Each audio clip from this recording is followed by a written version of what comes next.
Ukrainian officials say dependence on Russian gas has slumped as the country seeks other sources of energy to meet domestic demand. So how is this being done, and what has changed in recent years? And with nuclear power stations being considered as one source, what needs to be done to upgrade the Soviet-era systems?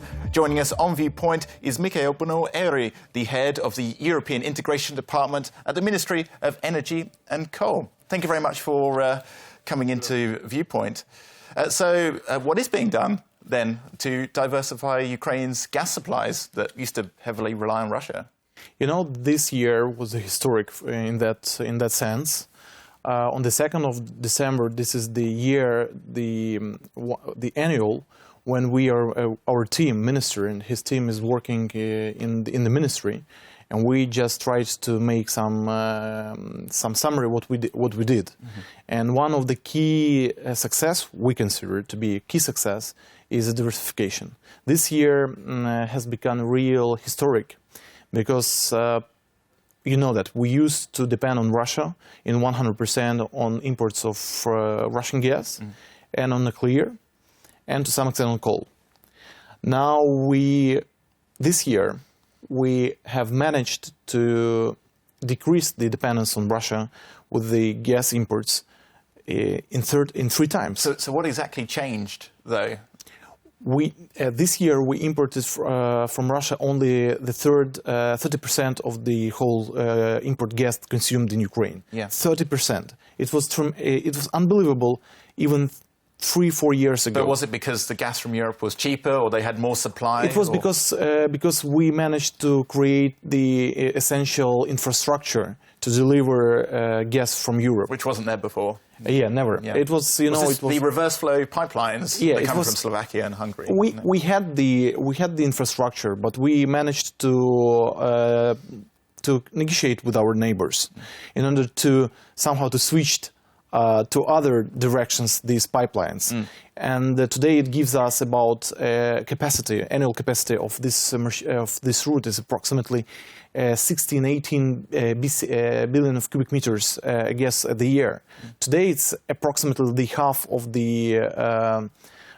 of the consumption. Yeah. And I think this is the one of the greatest win of this government. Yeah. And you have this success, but what about the challenges that lie ahead? What are the biggest challenges you think that in the gas sphere? Yes. Yeah. Yeah, we have, frankly speaking, this is gas reverse flow. What did it do to our country? Not only that, this is diversification. Also, we got a very huge argument with the Russians in order to decrease their price. They understood that we have the alternative, and they are becoming more and more business-oriented in their behavior. Well, they also rely on Ukrainian income. No, it's not the fact that... They used to sell us approximately 50 billion of cubic meters. That times, for that price, it was approximately, I don't know, it was $15 billion a year. It was a huge, huge sum of money. Today, it's, we import only 5 for at least approximately $1 billion, and that's all. Do you face much opposition within Ukraine itself about diversifying these gas supplies? I don't think so. I don't think so. What about big businesses? Are they against it? No, they are. The business. Frankly speaking, we managed to switch the business for market price several years ago. More than 5 years ago. Now the question, the big challenge, is the prices for households. This year, the government made a huge step in the question of increasing the prices for households. I think this will be the main step for energy efficiency. This will be the starting point of energy efficiency in our country. We have to wait for the end of heating season. But believe me, the figures that you will find will be shocking. People will decrease the usage of gas, and they will count their money and count each cubic meter of gas that they can meter and they can consume in their households. Yeah. And will they replace this with another source of energy? Yeah, they will try to do this. Well, what sort of sources do you think? It could be electricity to some extent. It could be boilers. You can. The main problem with the households, frankly speaking, is not the gas that is used for preparing the meal, for boiling the meal. The main question and the main problem is the gas that is used for heating. And you have always the chance to switch, for example, from gas boiler to, I don't know, for wood boiler or coal boiler. So there are lots of pellets boiler. There are lots of now alternatives, opportunities. And by the way, energy efficiency agencies have launched the program for financing the switching of mechanism for another type of boilers. I see. And I wanted to move on to another point about trading between the Ukrainian-held territory and the militant-held territories of Ukraine. How's this being done? Because in the media, they're still reporting that a lot of the tycoons still, they pay taxes on both sides of the de facto border, and there's still trade going on. So what's the government's position on this? Should this be happening? It's not a very easy question, and starting from the first from the point of course political side, but frankly speaking, we buy the calls we buy the call from the ATO zone because there are our citizens who are working there in mines, and we understand that by paying them money through these companies, we are giving them the chance not to take part in the military conflict, but to go to work and get the salary for feeding their families.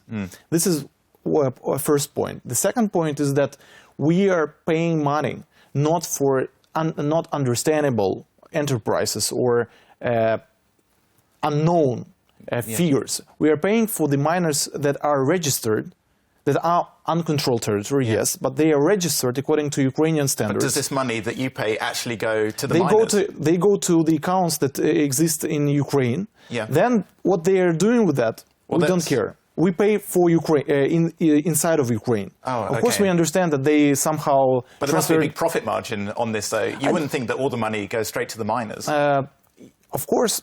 Maybe, but the problem, if you don't pay people there, they will have a huge tension. They do understand also this, and they are interested in that these people working, but not going for demonstration and so on and so forth.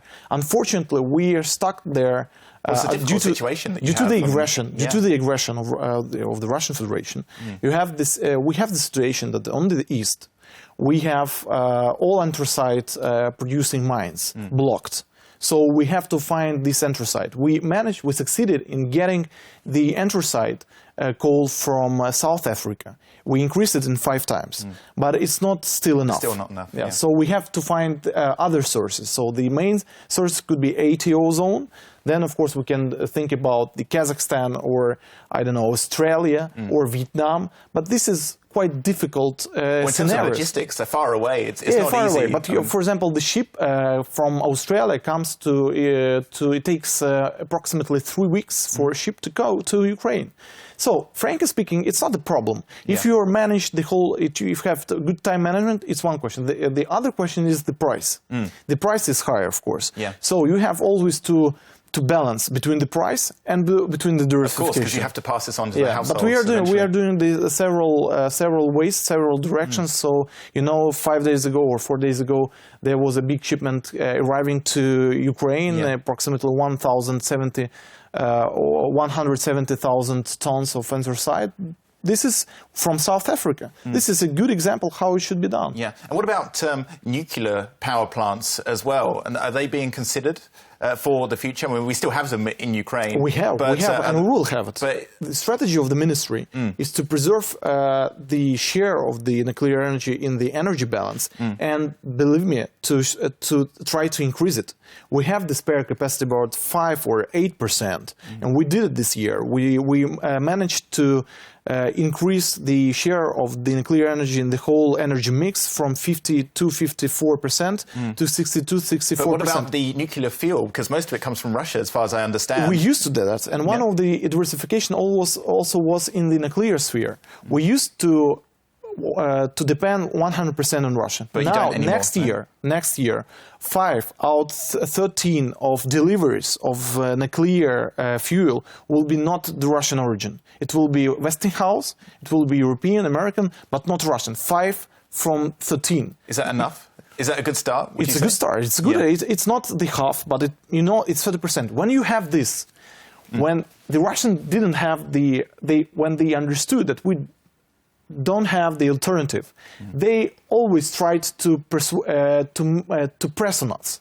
Now they understand we have the alternative. So the position is different. This is the key win of all this process. Okay, excellent. Thank you very much for coming into our studios here at Ukraine Today. Thanks a lot. That was Mykhailo Bno-Airiyan. He's the head of the European Integration Department at the Ministry of Energy and Coal. We've been talking about diversification of Ukraine's energy sources. Now, back to the news.